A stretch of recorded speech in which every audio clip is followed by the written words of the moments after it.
Hello students, आज अपन बात कर रहे हैं मार्च अटेम्प्ट के जो हमारे पास जेई मेंस के पेपर है उसके वीडियो सॉल्यूशंस इनऑर्गेनिक केमिस्ट्री के।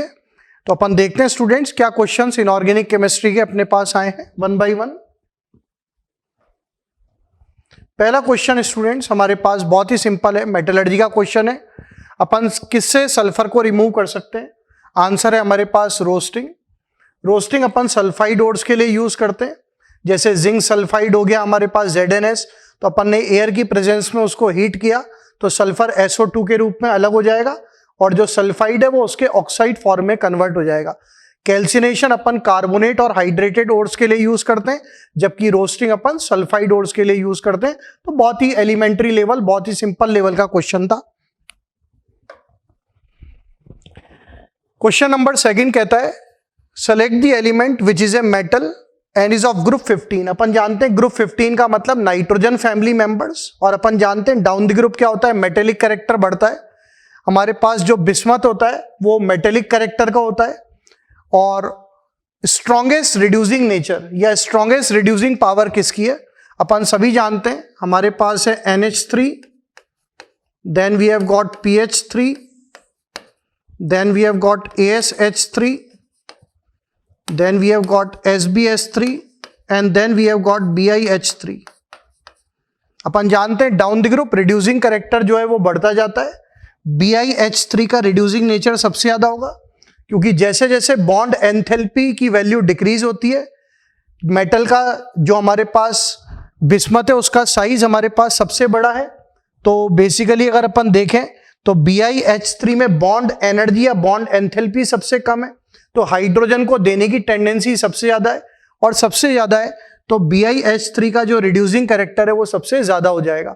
वैसे भी अपन जानते हैं हाइड्राइड्स में डाउन द ग्रुप नीचे जाते हैं तो रिड्यूसिंग कैरेक्टर हाइड्राइड्स में ग्रुप 15, 16, 17 इन तीनों में डाउन द ग्रुप हाइड्राइड्स का जो रिड्यूसिंग नेचर है वो बढ़ता जाता है। तो the correct option will be bismuth. Next question हमारे पास DNF ब्लॉक एलिमेंट्स का क्वेश्चन है। एक्टिनाइड कंट्रैक्शन की बात करते हैं अपन, जैसे अपन बात करते हैं लेंथेनाइड कंट्रैक्शन की कि सीरियम 58 से लेकर लुटेशियम 71 तक जाते हैं, तो उनके ट्राई पॉजिटिव आयंस की जो आयोनिक रेडियाई है वो डिक्रीज होती है। सबसे बड़ा साइज होता है सीरियम +3, फिर प्रेसियोडाइमियम, फिर नियोडाइमियम, लाइक दैट। लेकिन यहां पर अपने को बर्केलियम और नेपच्यूनियम दे रखे हैं, ये दोनों ही हमारे पास एक्टिनाइड है। अपन जानते हैं एक्टिनाइड्स कौन होते हैं, मैंने आपको शॉर्ट ट्रिक भी बताई थी। थोड़े पापड़ यूं नापो, पुराने आम कम बिकेंगे, पुराने आम कम बिकेंगे, कैफे में ऐसे फरमाओ, कैफे में ऐसे फरमाओ, मैडम नाश्ता लाओ, मैडम नाश्ता लाओ। ये हमारे पास एक्टिनाइड्स हैं। एटॉमिक नंबर 90 से एटॉमिक नंबर 103 तक। थोरियम का एटॉमिक नंबर 90 है। Thorium, protactinium, uranium, neptunium, plutonium, americium, curium, berkelium, californium, einsteinium, fermium, mendelevium, nobelium और लॉरेंशियम, ये एक्टिनाइड्स हैं हमारे पास। अब अपन जानते हैं एक्टिनाइड कंट्रैक्शन के कारण इनके अगर अपन ट्राई पॉजिटिव आयंस की बात करते हैं तो इनके ट्राई पॉजिटिव आयंस का साइज जो है वो डिक्रीज होता जाता है with increase in atomic number. जैसे जैसे एटॉमिक नंबर बढ़ेगा वैसे वैसे इनके ट्राई पॉजिटिव आयंस का साइज डिक्रीज होता जाएगा ड्यू टू एक्टिनाइड कंट्रैक्शन और poor shielding effect of 5f electrons. तो सबसे बड़ा थोरियम +3 का, then protactinium +3 and the ionic radii will goes on decreasing. Tri atomic जो आयंस है उनका साइज डिक्रीज होगा बिकॉज ऑफ एक्टिनाइड कंट्रैक्शन और poor shielding of 5f electrons. तो हमारे पास अगर अपन देखें तो हमारे पास जो बर्केलियम +3 है, Bk +3, उसका साइज हमारे पास नेपच्यूनियम +3 से छोटा है। बिल्कुल सही है। तो स्टेटमेंट नंबर 1 तो हमारा करेक्ट हो गया, that is size of berkelium +3 is less than neptunium +3। लेकिन above is the cause of lanthanide contraction, ये गलत हो गया स्टेटमेंट स्टूडेंट्स। इसका कारण लेंथेनाइड कंट्रैक्शन नहीं है बल्कि इसका कारण एक्टिनाइड कंट्रैक्शन है। तो स्टेटमेंट 1 जो है हमारे पास वो तो करेक्ट हो गया, जबकि स्टेटमेंट जो सेकंड है वो हमारे पास इनकरेक्ट हो गया। स्टेटमेंट 1 इज करेक्ट, बिल्कुल सही है। Size of berkelium +3 it is smaller in comparison to neptunium +3। मैंने आपको शॉर्ट ट्रिक भी बताई थी। थोड़े पापड़ यूं नापो, पुराने आम कम बिकेंगे, कैफे में ऐसे फरमाओ, मैडम नाश्ता लाओ। Thorium, protactinium, uranium, neptunium, plutonium, americium, curium, berkelium, californium, einsteinium, fermium, mendelevium, nobelium और लॉरेंशियम। तो जैसे जैसे अपन एटॉमिक नंबर बढ़ता है, from atomic number 90 to atomic number 103, अपन जानते हैं लॉरेंशियम का एटॉमिक नंबर हमारे पास 103 है, वैसे वैसे इनके ट्राई पॉजिटिव आयंस में साइज डिक्रीज होता जाता है बिकॉज ऑफ एक्टिनाइड कंट्रैक्शन और poor screening effect of 5f electrons. तो पहला वाला स्टेटमेंट तो हमारे पास करेक्ट है, लेकिन statement number second above is the cause of lanthanide contraction, ये लेंथेनाइड नहीं होगा बल्कि एक्टिनाइड कंट्रैक्शन होगा। तो ये स्टेटमेंट जो सेकंड है वो इनकरेक्ट हो गया और फर्स्ट वाला हमारे पास करेक्ट हो गया। ये एनसीईआरटी से हमारे पास डी और एफ ब्लॉक एलिमेंट से आया हुआ क्वेश्चन है स्टूडेंट्स। अगले क्वेश्चन की ओर मूव करते हैं। अगला क्वेश्चन बहुत ही सिंपल है स्टूडेंट्स। अगर अपन देखें तो अपने को ऑक्सीडेशन स्टेट दे रखी है और एक लिस्ट में अपने को कुछ एसिड्स दे रखे हैं। अपन जानते हैं ऑर्थोफॉस्फोरिक एसिड, अपन सभी जानते हैं it is H3PO4, oxidation state phosphorus पे +5। हाइपोफॉस्फोरिक एसिड है, इट इज H4P2O6, ये हमारे पास H4P2O6 है। इसमें फॉस्फोरस पे ऑक्सीडेशन स्टेट स्टूडेंट्स हमारे पास +4 है। उसके बाद ऑर्थोफॉस्फोरस एसिड, ऑर्थोफॉस्फोरस एसिड की अपन बात करें तो orthophosphorous acid it is H3PO3, और H3PO3 की अपन बात करेंगे तो फॉस्फोरस पे ऑक्सीडेशन स्टेट +3 आएगा। और hypophosphorous acid it is H3PO2, और H3PO2 में फॉस्फोरस पे ऑक्सीडेशन स्टेट +1 आ जाएगा। तो बहुत ही सिंपल क्वेश्चन है। ऑर्थोफॉस्फोरिक एसिड या phosphoric acid it is H3PO4, H3PO4 में फॉस्फोरस पे ऑक्सीडेशन स्टेट +5 है। सेकंड है हमारे पास hypophosphoric acid, it is not hypophosphorous acid, it is hypophosphoric acid, it is H4P2O6 जिसमें PP लिंकेज प्रेजेंट होता है। तो H4P2O6 फॉस्फोरस पे ऑक्सीडेशन स्टेट +4 है। उसके बाद ऑर्थोफॉस्फोरस एसिड या simple phosphorous acid H3PO3 phosphorus पे ऑक्सीडेशन स्टेट +3 है। और hypophosphorous acid it is H3PO2 oxidation state phosphorus पे +1 है। तो we can easily match with the oxidation state. बहुत ही सिंपल और एलिमेंट्री लेवल का क्वेश्चन है, चाहे आप इसे पी ब्लॉक का मानो, चाहे आप इसे अपन इसको फिजिकल में भी पढ़ते हैं रिडॉक्स वगैरह में, तो अपन ऑक्सीडेशन स्टेट को इजीली कैलकुलेट कर सकते हैं। अगला क्वेश्चन VSEPR थ्योरी का क्वेश्चन है स्टूडेंट्स। अगर अपन देखें तो हमारे पास जो वाटर होता है H2O, वाटर में हमारे पास दो तो होते हैं लोन पेयर और दो होते हैं bond pair with A V shape और बेंड शेप। ये हमारे पास वाटर का स्ट्रक्चर हो गया। वाटर में HOH बॉन्ड एंगल ये हमारे पास 104.5 आता है। हाइब्रिडाइजेशन sp3 है।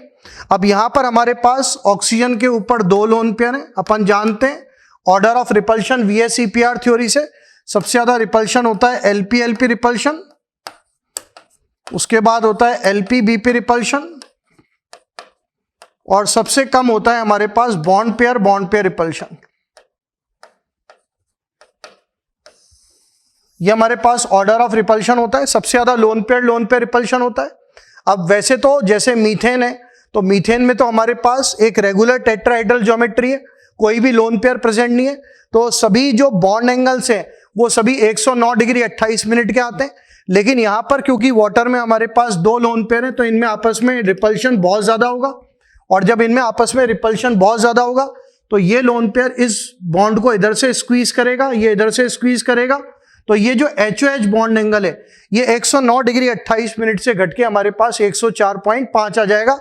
तो पहला वाला in water molecule the HOH has a bond angle of 104.5 बिल्कुल सही है। पहला स्टेटमेंट करेक्ट है। Second, lone pair repulsion is greater than bond pair repulsion in H2O, बिल्कुल सही है। अपन जानते हैं VSEPR थ्योरी से, वैलेंशियल इलेक्ट्रॉन पेयर रिपल्शन थ्योरी से, कि ऑर्डर ऑफ रिपल्शन सबसे ज्यादा लोन पेयर होता है, फिर लोन पेयर और फिर बॉन्ड पेयर। तो LP रिपल्शन डोमिनेट करेगा बॉन्ड पेयर रिपल्शन को, जिसके कारण जो बॉन्ड एंगल है वो डिक्रीज हो जाएगा। तो अपन बोलेंगे statement 1 and 2 both are correct, and statement second it is the correct explanation of statement number 1, that is first. हमारे पास इसका आंसर हो जाएगा। सिंपल क्वेश्चन है केमिकल बॉन्डिंग का from valence shell electron pair repulsion theory या स्ट्रेट फॉरवर्ड VSEPR थ्योरी का question है स्टूडेंट। अगला क्वेश्चन अपन देखते हैं। सिंपल प्रोसेस है, कुछ P ब्लॉक के अंदर अपन सभी पढ़ते हैं। हेबर्ट्स प्रोसेस, अमोनिया को बनाते हैं। ओस्टवाल्ड प्रोसेस, अमोनिया का कैटेलिटिक ऑक्सीडेशन करते हैं। प्लेटिनम की जाली, प्लेटिनम गॉज में क्या बनाते हैं, नाइट्रिक एसिड बनाते हैं। हॉल हेरोल्ड प्रोसेस एल्यूमिनियम के लिए अपन यूज करते हैं। इलेक्ट्रोलिटिक रिडक्शन ऑफ एल्यूमिना, याद आ गया होगा आपको, जिसमें अपन क्रायोलाइट और फ्लूओस्पार दैट इज CF2 को डालते हैं in order to increase the conductivity and decrease the melting point of alumina, very famous. Hall Heroult process and contact process sulphuric acid बनाते हैं अपन। पहले तो SO2 का ऑक्सीडेशन करते हैं in presence of vanadium pentoxide as a catalyst, SO3 बनती है। फिर SO3 में वापस सल्फ्यूरिक एसिड डालकर ओलियम बनाते हैं, और फिर ओलियम का हाइड्रोलिसिस करके अपन सल्फ्यूरिक एसिड बनाते हैं। तो हमारे पास जो कॉन्टैक्ट प्रोसेस है, इससे तो क्या बनेगा, इससे तो बनेगा हमारे पास sulphuric acid H2SO4। Hall Heroult process it is used for aluminium, इसको अपन एल्यूमिनियम के लिए यूज करेंगे। Ostwald process it is used for nitric acid, जिसमें अपन अमोनिया का कैटेलिटिक ऑक्सीडेशन करते हैं in presence of platinum gauze, platinum की जाली अपन यूज करते हैं। और Haber process it is used for manufacture of ammonia. Direct P block का क्वेश्चन है। मेटलर्जी का भी इसमें हॉल हेरोल्ड प्रोसेस से अपन ले सकते हैं। तो P ब्लॉक और मेटलर्जी इनको मिलाकर इसने मैच दी कॉलम वाला दे दिया, तो अपन इजीली मैच कर सकते हैं, we can easily do it. अगला क्वेश्चन अगर अपन देखें बेसिकली तो ये एनवायरमेंटल केमिस्ट्री का है। वो कह रहा है इन प्रेजेंस ऑफ डे लाइट, एक तो दिन का समय है और क्या मौजूद है, ओजोन प्रेजेंट है। अपन जानते हैं ओजोन का नेचर कैसा होता है, ऑक्सीडाइजिंग होता है, और अगर ऑक्सीडाइजिंग होगा तो ये ऑक्सीडाइजिंग स्मोक को पैदा करेगी। अगर अपन देखें तो हमारे पास करेक्ट आंसर क्या हो जाएगा, ऑक्सीडाइजिंग स्मोक। दो तरह की स्मोक होती है, एक तो क्लासिकल स्मोक को अपन रिड्यूसिंग स्मोक भी बोलते हैं, क्योंकि उसमें हाई कंसंट्रेशन रहता है सल्फर डाइऑक्साइड का, और वो होती है कूल और ह्यूमिड एरियाज में, जब ठंड हो और ह्यूमिडिटी ज्यादा हो। ऑक्सीडाइजिंग स्मोक, इसको अपन फोटोकेमिकल स्मोक भी बोलते हैं। क्यों? क्योंकि इसमें हाई कंसंट्रेशन होता है किसका, एक तो ओजोन का और एक नाइट्रोजन डाइऑक्साइड का। तो हमारे पास बेसिकली वो कह रहा है इन प्रेजेंस ऑफ डे लाइट का मतलब सनी क्लाइमेट है, क्लाइमेट सनी है, वार्म क्लाइमेट है और ओजोन प्रेजेंट है, तो डेफिनेटली कौन सा जो स्मॉग है वो प्रोड्यूस हो जाएगा, तो हमारे पास ऑक्सीडाइजिंग स्मॉग पैदा हो जाएगा। That is also oxidising smog, it is also said to be photochemical smog. इसको अपन फोटोकेमिकल स्मॉग के नाम से भी जानते हैं। तो हमारे पास आंसर हो गया स्टूडेंट सेकंड वाला। एनवायरमेंटल केमिस्ट्री का सिंपल क्वेश्चन है, एलिमेंट्री लेवल का क्वेश्चन है। वीडियो लेक्चर मैंने ऑलरेडी आपको एनवायरमेंटल केमिस्ट्री पे बता रखे थे, उसी से अपना ये क्वेश्चन है, इजी क्वेश्चन है। नेक्स्ट क्वेश्चन स्टूडेंट्स, ये क्वेश्चन हमारे पास कोऑर्डिनेशन कंपाउंड्स का है। क्वेश्चन कहता है अपने को कितने इक्विवेलेंट्स चाहिए इथाइलिन डायमीन के, ताकि अपन रिमूव कर सके न्यूट्रल लिगेंड को ऑफ COCl3.4 ऑफ NH3। अपन जानते हैं क्लोरिडो वो तो नेगेटिव लिगेंड है, अमोनिया हमारे पास जो है न्यूट्रल लिगेंड है। तो अगर अपन देखें तो हमारे पास अगर COCl3.4 ऑफ NH3 है, ये हमारे पास एक कंपाउंड है, तो इसको अपन कैसे रिप्रेजेंट कर सकते हैं, we can represent this like that CONH3,4Cl2 और आयोनाइजेशन स्फीयर में क्लोरीन। अगर अपन देखें तो कोबाल्ट पे ऑक्सीडेशन स्टेट +3 है, और अगर कोबाल्ट पे ऑक्सीडेशन स्टेट +3 है तो उसकी सेकेंडरी वैलेंसी 6 होगी। इसकी 6 सेकेंडरी वैलेंसी को 4 तो अमोनिया सेटिस्फाई कर रही है और 2 क्लोरीन सेटिस्फाई कर रही है। अब अपने को न्यूट्रल लिगेंड को हटाना है, दैट इज चारों अमोनिया को रिप्लेस अपने को करना है। तो अपन इथाइलिन डाइअमीन के 2 मोल लेंगे। इथाइलिन डाइअमीन अपन जानते हैं बाइडेंटेड लिगेंड है, CH2NH2 CH2NH2। तो अपन 2 मोल लेंगे तो फाइनली अपने को CO into Cl2 और Cl ये मिल जाएगा, लिगेंड सब्स्टिट्यूशन रिएक्शन हो गया। तो यहां पर बेसिकली एक इन ने 2 अमोनिया को हटा दिया और 2 इन ने चारों अमोनिया को हटा दिया। तो इसके अपने को कितने इक्विवेलेंट्स का रिक्वायरमेंट होगा? 2 इक्विवेलेंट्स का अपने को रिक्वायरमेंट होगा, because in it is A bidentate ligand. तो यहां पर अगर अपन देखें तो ये वर्नर्स थ्योरी भी है और लिगेंड सब्स्टिट्यूशन रिएक्शन का भी एग्जाम्पल है, जिसमें इथाइलिन डाइअमीन अमोनिया को रिप्लेस कर देगी, क्योंकि स्पेक्ट्रोकेमिकल सीरीज अगर अपन देखें तो इथाइलिन डाइअमीन जो है वो अमोनिया से आगे है, तो वो अमोनिया को रिप्लेस कर देगी। It is a better ligand in comparison of ammonia, क्योंकि वो चीलेशन करते हैं, दैट इज चीलेट फॉर्मेशन करेगी, रिंग लाइक स्ट्रक्चर। तो हमारे पास आंसर इसका 2 हो जाएगा। तो number of equivalents of ethylene diamine required to remove the neutral ligand of COCl3.4 of NH3। तो यहां पर अपने को इथाइलिन डाइअमीन के 2 इक्विवेलेंट्स लगेंगे और वो 4 अमोनिया को रिप्लेस कर देंगे। अगला क्वेश्चन हाइड्रोजन का है। H2O2 अपन जानते हैं सभी ऑक्सीडाइजिंग और रिड्यूसिंग एजेंट होता है, एसिडिक मीडियम में भी और बेसिक मीडियम में भी। तो statement number 1, H2O2 can act both as oxidizing and reducing agent in basic medium। statement number 1 correct है।